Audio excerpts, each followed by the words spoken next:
कुछ लोगों को जानबूझ के उनके मुंह से कहलवाया जा रहा है कि इस जाति का हिस्सा ये लोग खा रहे हैं, इस जाति का हिस्सा ये लोग खा रहे हैं, इस जाति का हिस्सा ये लोग खा रहे हैं।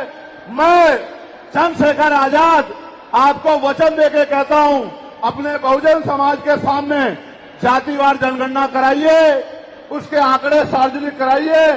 अगर अंतिम पायदान पर रहने वाले जिनको डीएससी के भाई कहा गया है, जो हमारा परिवार है, अगर उनका 1% आरक्षण भी पॉइंट के बराबर भी कमजोर पड़ रहा होगा तो मैं वचन देता हूं कि इससे बड़ी रैली उनके समर्थन में हम लोग करेंगे।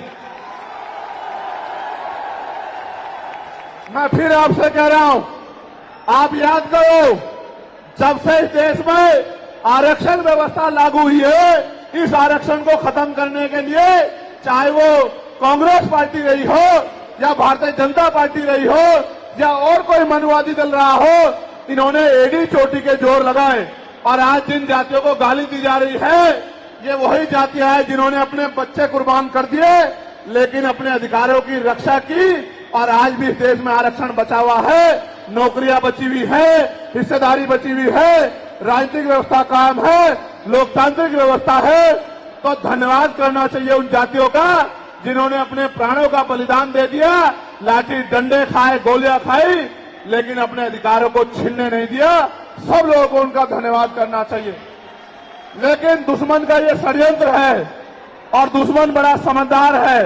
दुश्मन जानता है कि 2 अप्रैल 2018 के बाद में ये दलित समाज एकजुट हो गया था। जब दलित समाज एकजुट हुआ तो वो ये सोचने लगे कि इनकी एकता को कैसे तोड़ा जाए। आप और मैं जानते हैं, जब हम मुट्ठी बनकर रहेंगे तो कोई हमारे अधिकारों को नहीं छीन सकता, लेकिन जब जब हम बट जाएंगे, एक उदाहरण के तौर पे बताता हूं, अगर आप झाड़ू की सिक्कों को इकट्ठा कर दोगे, वो सिक्के जो हैं एकजुट हो जाएंगे, उनको बांध दिया जाएगा तो वो सारा कचरा साफ कर देंगे। लेकिन अगर वो जो सिक्के होते हैं, अगर आपने उनको अलग अलग कर दिया तो वो कचरा साफ नहीं कर पाएंगे, वो खुद कचरा बन जाएंगे, उनकी कोई हैसियत नहीं बनेगी। इसलिए हमारे महापुरुषों ने बहुजन समाज में भाईचारे की बात की। और आप महसूस करो, बाबा साहब अम्बेडकर ने क्या नारा दिया? शिक्षित बनो, संगठित रहो और संघर्ष करो। हमें शिक्षित भी बनना है, संगठित भी होना है और अपने विरोधियों बैरियों के खिलाफ संघर्ष भी करना है, अपने अधिकारों के लिए संघर्ष भी करना है। मैं जब देश के बाहर गया तो मैंने देखा कि वो लोग तरक्की कर रहे हैं, उनकी जिंदगी खुशहाल है, उनकी जिंदगी अच्छी बन रही है। लेकिन उनकी जिंदगी तो अच्छी बन रही है, लेकिन 75 साल की आजादी के बाद आज भी भारत में 80% लोग ऐसे हैं जो रोटी कपड़ा मकान से वंचित है, जिनको इज्जत की जिंदगी नहीं मिल रही। तो मैं ये देख रहा था, मुझे बड़ी खुशी हो रही थी, लेकिन जब मैं भारत की तरफ देखता हूं तो बड़ी निराशा हाथ लगती है। फिर ये महसूस करता हूं कि आज जो कुछ हमारे पास है वो हमारे महान पुरुषों की संघर्ष की वजह से है। अगर हमारे महान पुरुष संघर्ष नहीं करते तो जो आज हमें मिला है ये भी हमें किसी कीमत पे नहीं मिलता। आप जानते हैं, हमेशा आरक्षण के खिलाफ चाहे सुप्रीम कोर्ट हो या मनुवादी दल हो, सब लोगों ने आरक्षण को समाप्त करवाने के लिए एडी चोटी के जोर लगा दिए। और इसका सबसे बड़ा हमला इस पे कब हुआ? जब 10% ईडब्ल्यूएस लागू हुआ। मुझे माफी चाहते हुए कहना है कि हमारे दलों ने भी हाथ उठा के, जो हमारे पूर्व के दल थे, उनका समर्थन किया, जबकि वो आरक्षण पे सबसे बड़ा हमला था। अगर उसी दिन हम लोगों ने सड़कों पर निकल के अपनी आवाज को उठाया होता तो किसी की मां ने दूध नहीं पिलाया होता कि वो दोबारा आरक्षण पे हमला करने के बारे में सोच लेता। ये भाजपा के लोग जो सत्ता में बैठे हैं, इन्होंने वोट तो आपसे हमसे ली धर्म के नाम पे, भाईचारे के नाम पे, लेकिन सत्ता में आके ये लोग अपने लोगों का काम करने लगे, अपने महापुरुषों की विचारधारा को आगे बढ़ाने लगे और हम लोग रोटी रोटी के लिए मोहताज लोग, जुल्म जाति के शिकार लोग परेशानी की जिंदगी जीने लगे। मैं चाहता हूं कि जो जिंदगी हमारे लोग ऑस्ट्रेलिया में जी रहे हैं, ऑस्ट्रिया में जी रहे हैं, इटली में जी रहे हैं, यूरोप में जी रहे हैं, पूरे अमेरिका में जी रहे हैं, कनाडा में जी रहे हैं, हॉलैंड में जी रहे हैं, नीदरलैंड में जी रहे हैं, ऐसी जिंदगी की व्यवस्था भारत में भी हो। लेकिन ये तभी संभव है जब राजनीतिक शक्ति हमारे पास हो। अगर राजनीतिक शक्ति भाजपा और कांग्रेस के पास रहेगी तो हम लोग इज्जत की जिंदगी इस देश में नहीं जी सकते। इस बात को आप लोग मेरी ध्यान रखना। ये मैं नहीं कह रहा हूं, ये बाबा साहब अंबेडकर ने कहा, political power is the master की। राजनीतिक सत्ता वो चाबी है जो आपकी सारी परेशानियों का हल कर देगी। और राजनीतिक सत्ता जिनके पास है उनके लोग हजारों हजारों करोड़ रुपए लेके भाग जाते, उनके लोग उनके पूंजीपतियों के लाखों लाखों करोड़ रुपए माफ करते जाते।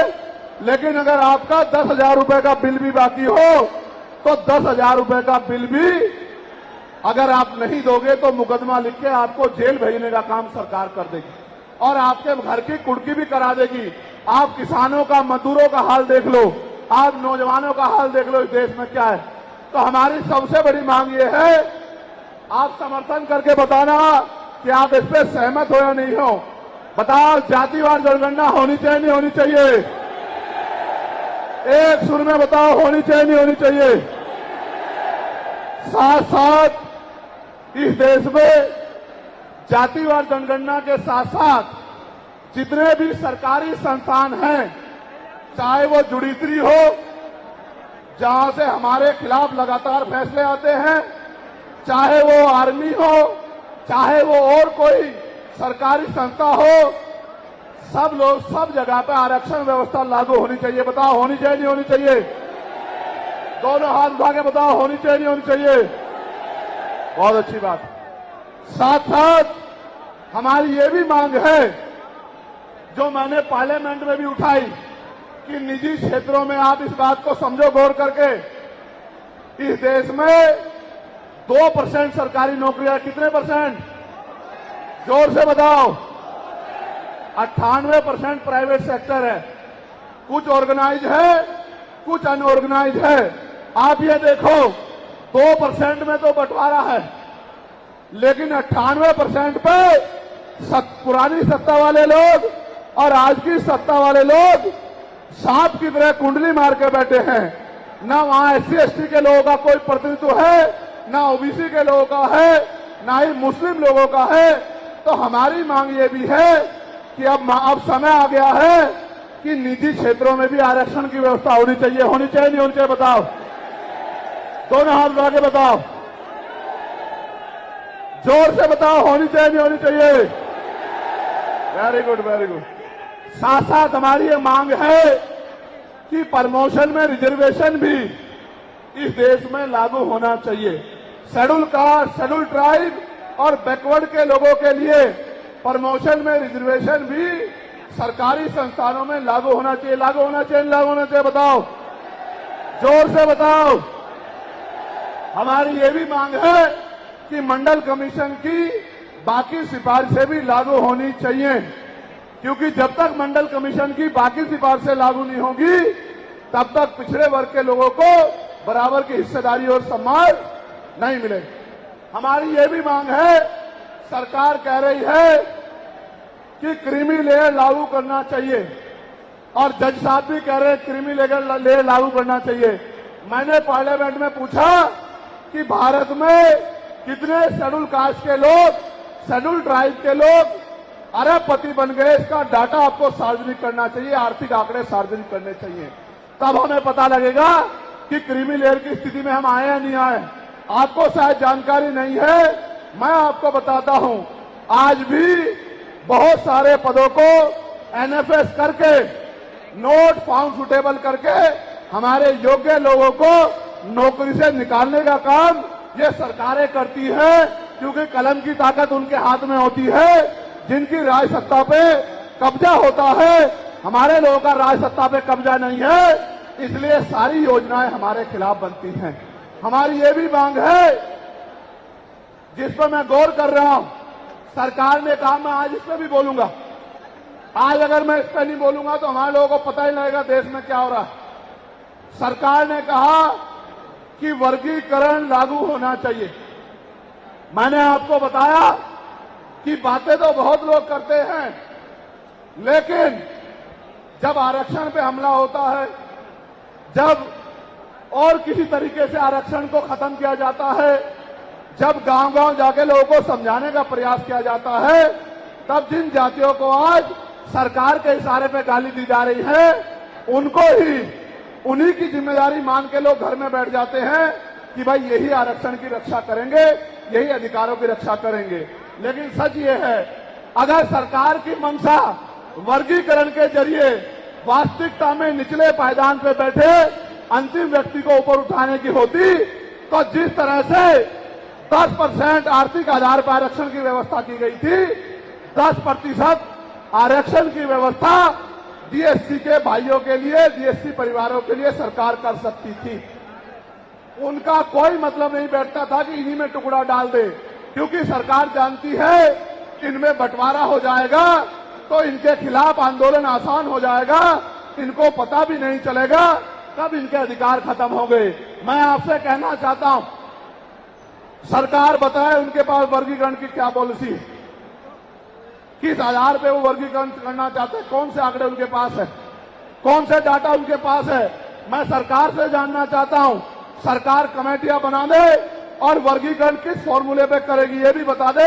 हम सरकार को भी सुनना चाहते हैं।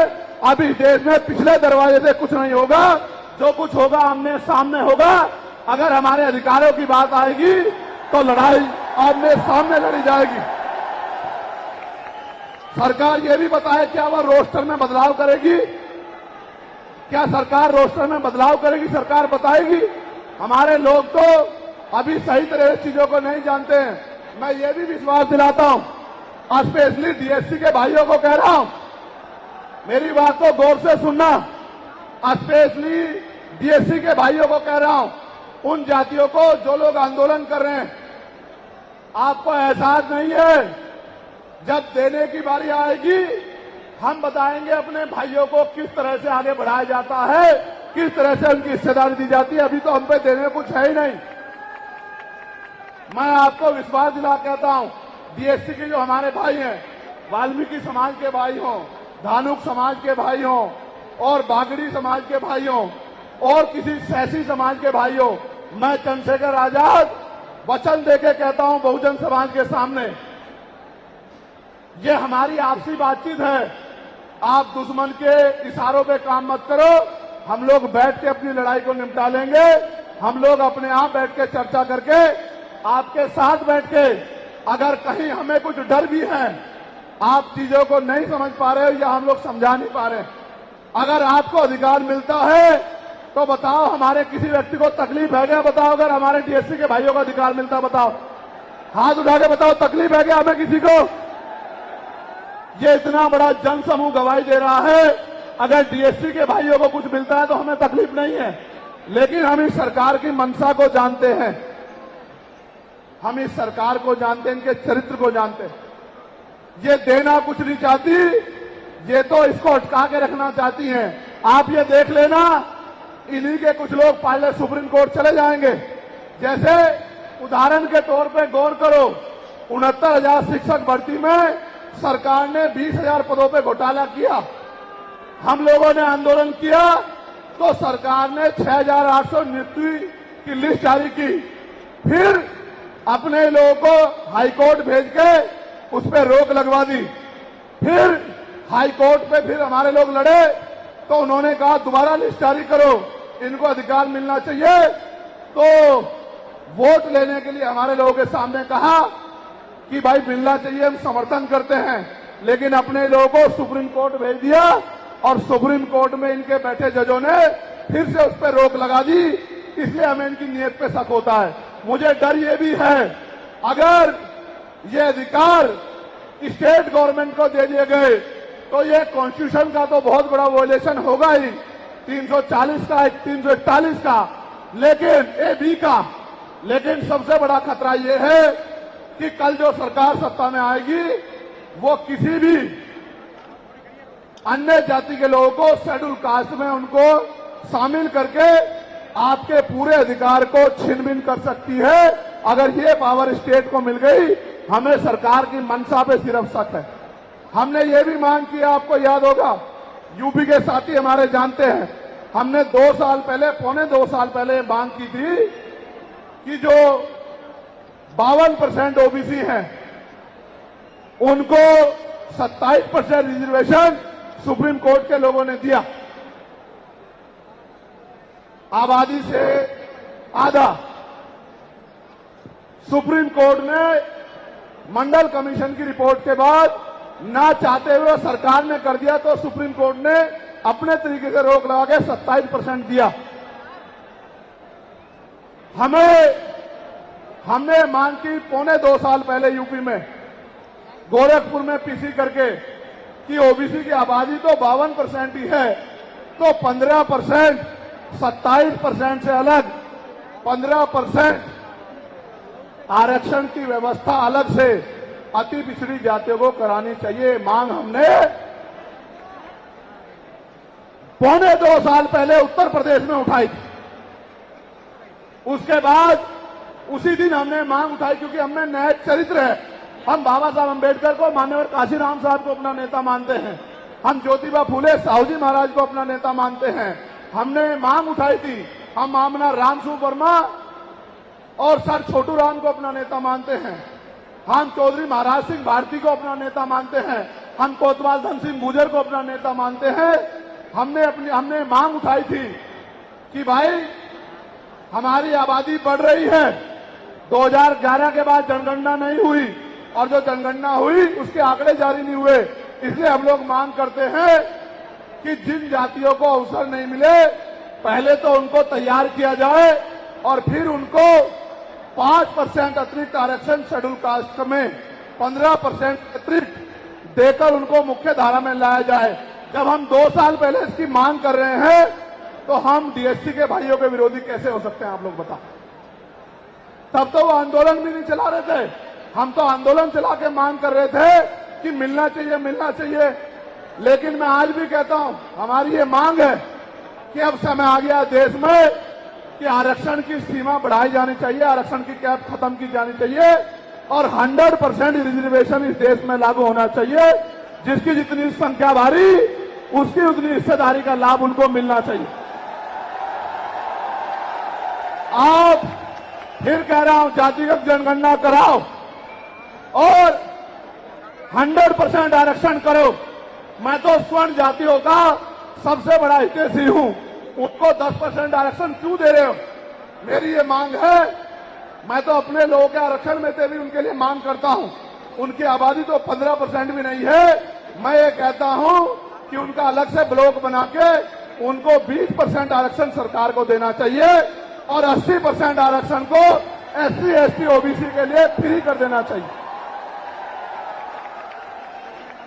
जबकि काशीराम साहब तो 85% की बात करते थे, लेकिन मैं समझता हूं कि उनमें भी लोग गरीब हैं, इसलिए मैं उनका 5% और बढ़ा रहा हूं। लेकिन पहले देश को ये तो बता दो, जातिगत जनगणना करा के, कि भाई अभी तक उनका प्रतिनिधित्व कितना है, अभी तक उनकी सरकारी नौकरियों में हिस्सेदारी कितनी है और कितनी कमी उनकी है जो आपने 10% उनको दे दिया। आज हम लोग एक और मांग भी उठाते हैं कि कास्ट का आरक्षण बढ़ा के उसकी संख्या के आधार पे 25% करना चाहिए। बताओ सहमत हो नहीं सहमत हो? जोर से हाथ उठा के, दोनों हाथ उठा के बताओ सहमत हो नहीं सहमत हो? तो ये हमारी वो मांगे हैं जिनके लिए आज हम लोग यहां इकट्ठा हुए हैं। और हम इकट्ठा नहीं हुए आज तो मजबूरी या अपने देश से प्यार था कि हमने अपने आंदोलन को बदलाव कर लिया। अगली बार अधिवेशन तो होगा इंदौर में, लेकिन जब तो इस बार एक और बड़ा आंदोलन रामलीला मैदान में, और रामलीला मैदान से अपनी ही पार्लियामेंट का घेराव करके अपनी मांगों को उठाने के लिए हम लोग करेंगे। बताओ मदद करोगे नहीं करोगे?